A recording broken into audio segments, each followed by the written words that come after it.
Hello，各位大家好啊，歡迎收睇新一集嘅哈利買級。今屆英超賽事呢，終於嚟到最後一場嘅比賽啦。咁我哋主場呢，迎戰水晶宮。呢場波呢，開波時間就係英國時間嘅晏晝4點鐘開波嘅。亦都係經過咗漫長嘅球季啦，我哋終於呢就等到去今屆最重要嘅一日啦，就係捧杯嘅日子。相信呢個禮拜大家都算可能過得好漫長啦，因為都喺度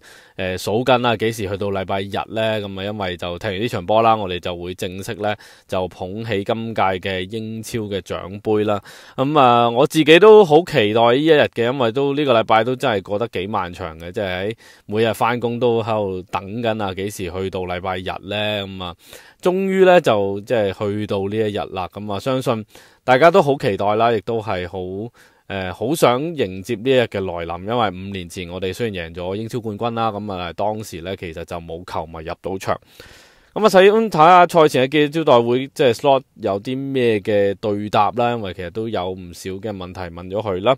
首先就問關於即係沙拿嘅情況，因為今年沙拿嘅表現非常之好啦，究竟有冇機會攞到呢個金球獎呢？嘅 Slot 都有答到嘅，佢都話其實今年佢嘅表現係非常之好啦。利物浦亦都係一季即係非常好嘅球季啦。相信對於沙拿嚟講呢，其實係一個好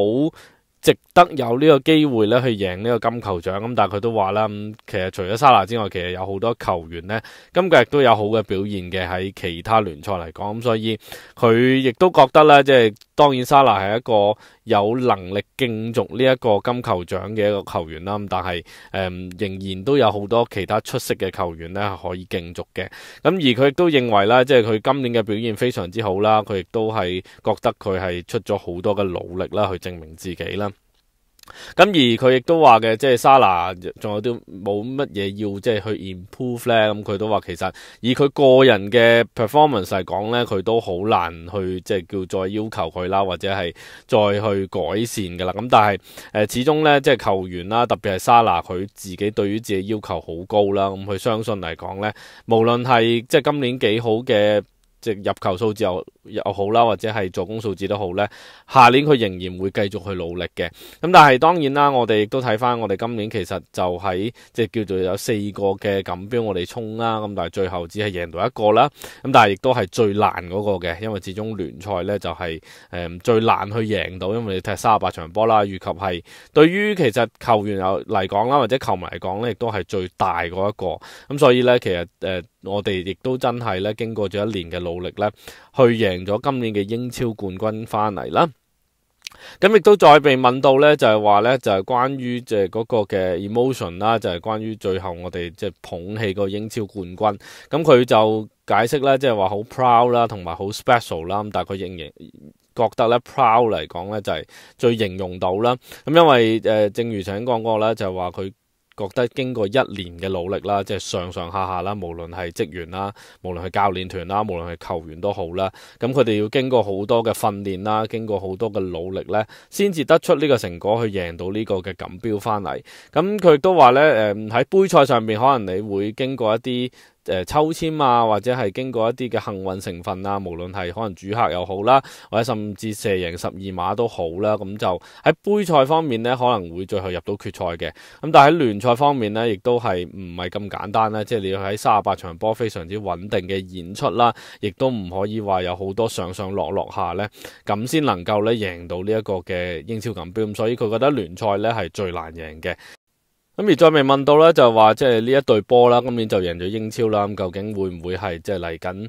幾年啦，或者係嚟緊幾個球季咧，都會係繼續 keep 住成功咧？當然佢都話嘅，要喺7月8號啦，等所有球員翻到嚟一齊之後咧，佢就會大約知道啊，嚟緊我哋下季有啲咩球員喺度啊，嗰個嘅目標去點樣去即係計劃啊，例如就係話下年即係英超方面好多球隊，例如譬如曼城、阿仙奴，佢哋當然會夠增強實力啦。另外杯賽方面，歐聯、足總杯、聯賽杯其實都係我哋咧嚟緊會即係爭奪嘅目標。而佢亦都即係再提及到啦，即係過咗個 break 之後咧，其實就要。即係因為啲球員放完假，始終翻到嚟咧，要一段時間先操得翻好個狀態啦，或者個身形都要收身啦。但係佢話好似上年為例咧，其實過咗個即係即係放咗假之後咧，其實沙拿啦翻到嚟咧都顯示出佢係一個最 fit 嘅球員，咁所以有時即係球員喺嗰個嘅私生活上邊檢點啦，同埋佢對於自己要求啦，即係沙拿就係一個好好嘅人板啦。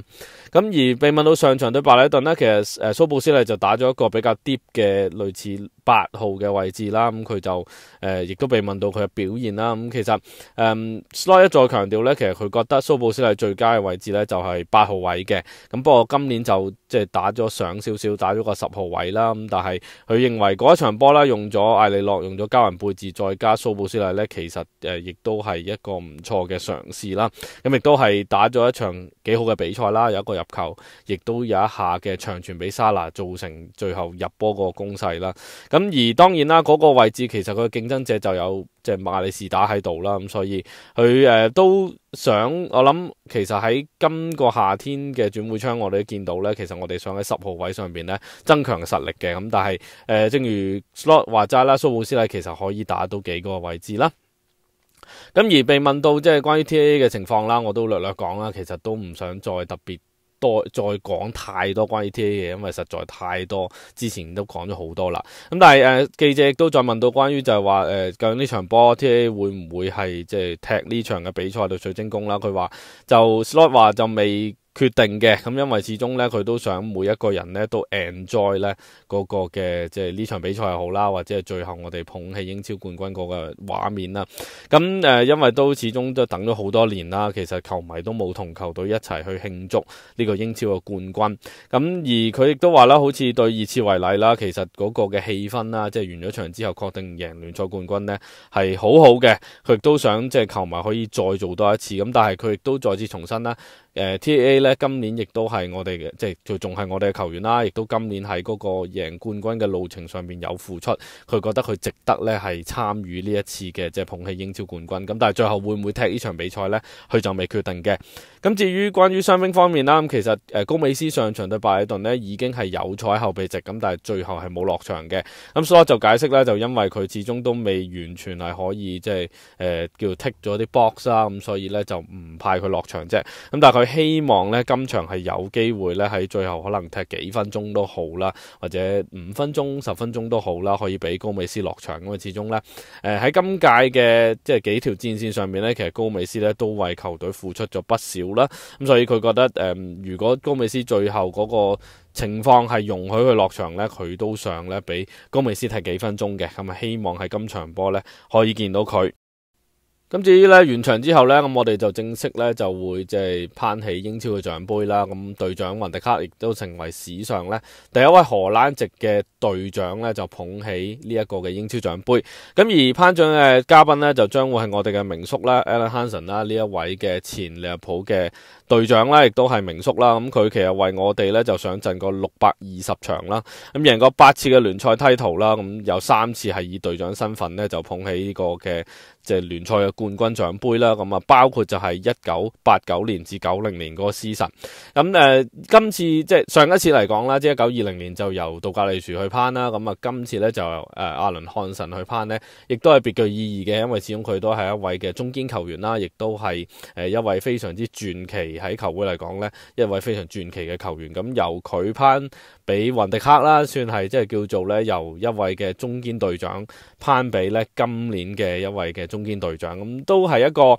幾叫傳承嘅一個嘅感覺啦。咁啊，相信個畫面咧係會非常之即係感動嘅。咁亦都即係我自己都非常期待呢刻，因為就正如我之前講啦，上一次即係5年前我哋贏英超冠軍咧，我哋都只能夠喺電視機旁邊睇。咁啊，今次嚟講咧，我自己就可以親身喺場入邊睇咧，就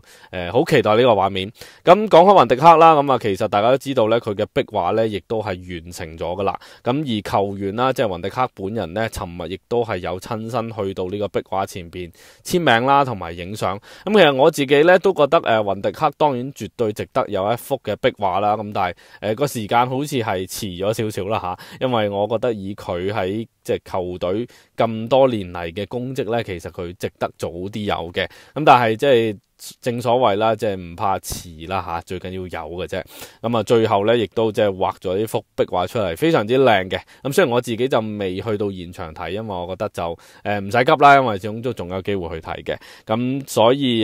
即係呢一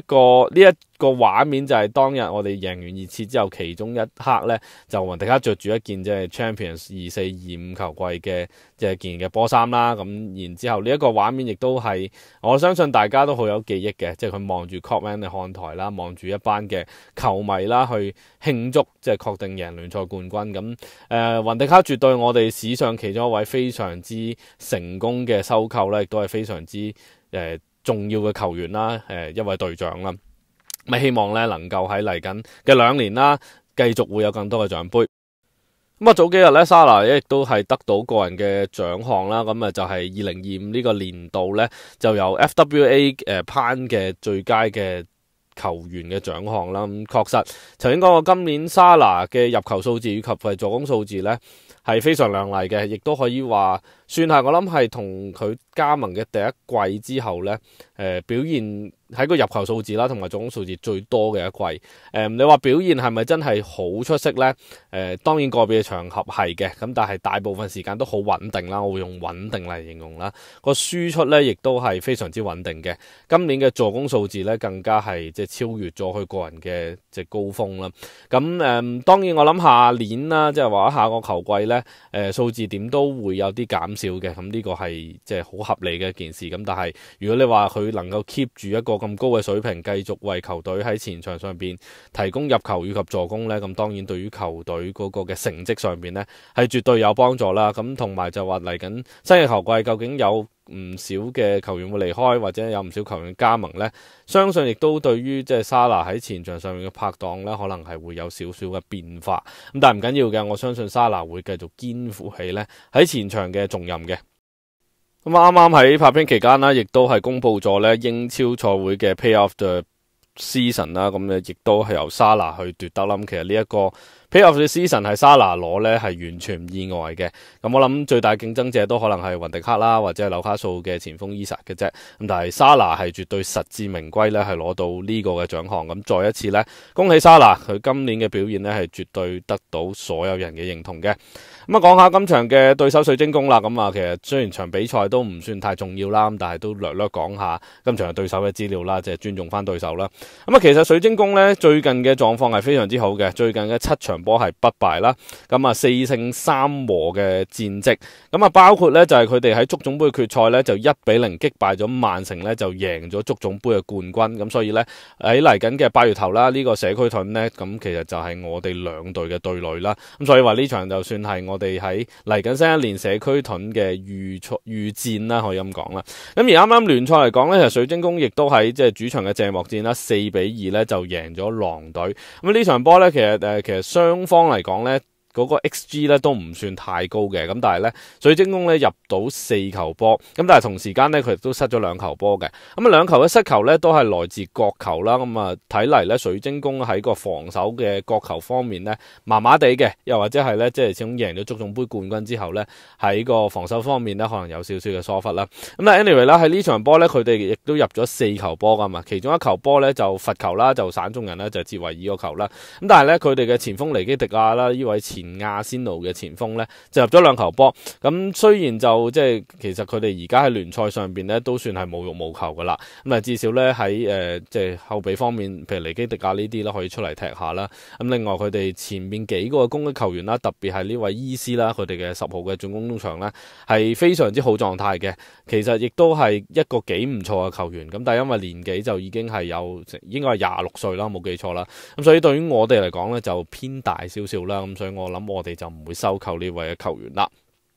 咁而喺首循環啦，我哋作客就以1-0咧贏過水晶宮嘅，咁嗰場波好早階段我哋就入咗波啦，咁所以咧就一路都叫做即係 keep 住個領先嘅優勢。咁而全場嚟講啦，我哋亦都有4個嘅 big chance 到出嚟啦，咁但係就再冇入球啦。咁呢場波亦都大家記得啦，就係艾利臣喺下半場咧就因傷咧就退下火線啦，就要用到3號門將嘅亞羅斯咧就打咗尾段嘅比賽。咁而亞羅斯呢場嘅處子戰啦，亦都算係打得唔錯啦，有一次嘅近門門嘅封咗對方嘅射門下呢，就叫保持清白之身咁啊。最後呢，我哋係作下水晶宮嘅情況下呢，係贏咗1-0就全取咗3分。咁我記得呢場波呢，其實水晶宮當然啦，佢哋喺主場嘅氣勢不嬲都唔錯嘅，亦都因為佢哋前邊幾個嘅黑人球員亦都係非常之有速度啦，咁所以對於我哋嘅衝擊嚟講呢，都算大。咁但係我諗今場波就有啲唔同啦，因為始終都去到謝幕戰啦，即係我哋叫最後一場嘅比賽啦。我覺得水晶宮就唔會話太即係叫做上力去打啦，即係大家都係輕輕鬆鬆去打埋呢場比賽呢，完結今個球季咁啊，因為大家都算成功嘅，佢哋贏咗足總杯，我哋就贏咗聯賽嘅冠軍。咁啊，預計嘅陣容啦，我相信都點都會有少少嘅變動嘅。咁但係因為主場出戰呢，未必會話出太多嘅副選球員啦。咁雖然我自己都想見到某一啲名字呢係今場打正選咁，但係我覺得以 Slot 嘅性格啦，或者係團隊今場嚟講叫最後一場主場嘅比賽，亦都係今屆最後一場比賽呢，我相信唔會出太多嘅副選。咁啊，門將呢繼續會係艾利臣啦。咁啊，後防方面有扎巴特利，左邊應該會出翻羅伯臣。咁啊，中堅呢應該會出翻雲迪克啦，搭住哥拿迪。咁啊，兩個嘅中場啦，咁嗱，因為馬里士打其實已經講明咧唔會再踢比賽噶啦 ，Slot 亦都喺對拜里頓之後已經講咗 confirm 咗呢個消息，咁所以咧加雲貝治嘅會正選嘅，咁我估咧蘇布斯利咧應該會繼續係夥拍住加雲貝治打兩個嘅中場位置啦，咁前面嘅3個攻擊球員右邊繼續係沙拿，左邊呢就係主場特醒嘅格普，進攻中場艾利諾，前鋒咧應該會出翻迪亞斯打，咁而後備席上當然會有遠藤航啊、祖達啊、紐尼斯等等啦。咁不過紐尼斯咧相信季尾會離隊噶啦，亦都應該會係最後一次啦嚇，披起利物浦嘅戰衣咧就喺球隊上面上陣咁。應該咧，即係完場之後，亦都會有唔少嘅掌聲會俾翻紐尼斯啦，因為我哋都預計佢走啦。咁而最後咧，我有少少嘅即係自己嘅感受啦，喺呢場比賽咧，就想喺呢度講咗先嘅，因為咧其實會幾想知道咧球會會唔會咧喺完場之後咧頒一啲嘅即係叫紀念嘅畫啦，或者係紀念嘅一啲對於阿諾嘅付出咧。會唔會做一啲嘢俾佢呢？因為以往我哋其實不嬲都有嘅，無論上年嘅馬迪普、泰亞高或者之前嘅奧力治、韋拿杜姆等等呢，其實當佢哋離隊呢，我哋都會即係有一啲儀式會做翻啦。咁但係因為今次 TA 嘅事件呢，其實都真係幾大嘅風波啦，好多球迷會有不滿啦。咁而其實球會呢，喺去到呢一刻為止咧，喺個 social media 上面都冇講過任何話，即係對於佢嘅多謝啊，或者任何嘢嘅。咁我都想睇下咧，究竟球會最後會唔會做呢啲嘅儀式啦？咁而其實連續3年咧，我哋季尾嘅呢場波咧，即係叫最後一場波咧，都有一啲嘅歡送儀式啦。咁啊譬如之前嘅費明奴啦，上一季嘅高普啦，咁啊今年咧當然就係大家慶祝英超冠軍啦，咁所以咧其實連續3年嘅最後一輪嘅比賽咧，都好值得我哋去諗翻起啦，或者係好值得去紀念呢一場嘅比賽。咁所以我自己係好期待嘅心情嘅。雖然即係叫做喺呢2個禮拜啦，因為 TA 嘅事件咧，其實都影響咗唔少嘅球迷啦。我自己其實都有一啲嘅情緒係出現咗嘅，因為都真係有唔開心嘅對於佢嘅離開。咁但係就我諗，正如好多人話齋啦，或者好多嘅球員啊，甚至係好多嘅即係聲音都話咧，我哋唔應該俾呢件事件咧係去影響咗我哋去慶祝今年贏英超冠軍嘅情緒，或者嗰種嘅喜悅。咁啊，無論大家喺邊度即係去慶祝呢一個嘅英超冠軍都好啦，無論你而家已經身處喺利物浦市又好，無論你喺英國邊一個地方都好，或者甚至你喺亞洲地區啦，喺香港都好啦，都希望大家好好 enjoy 我哋聽日呢一場嘅比賽，同埋 enjoy 啦完場之後嘅所有嘅慶祝活動，以及就係星期一呢，我哋將會有即係巡遊啦。咁我自己都會去現場睇嘅。呢一刻嘅心情係好期待呢日嘅，亦都係好希望即係睇到一啲好開心嘅畫面，大家都係慶祝去 enjoy 每一個 moment。咁啊，今集去到呢度啦，完場咧可能會遲少少先錄到片，因為就會留喺球場睇埋所有嘢啦。咁啊，之後先至翻到屋企咧，先至再錄呢一條嘅賽後評啦。咁啊，今集去到呢度啦，我哋下集再見，拜拜。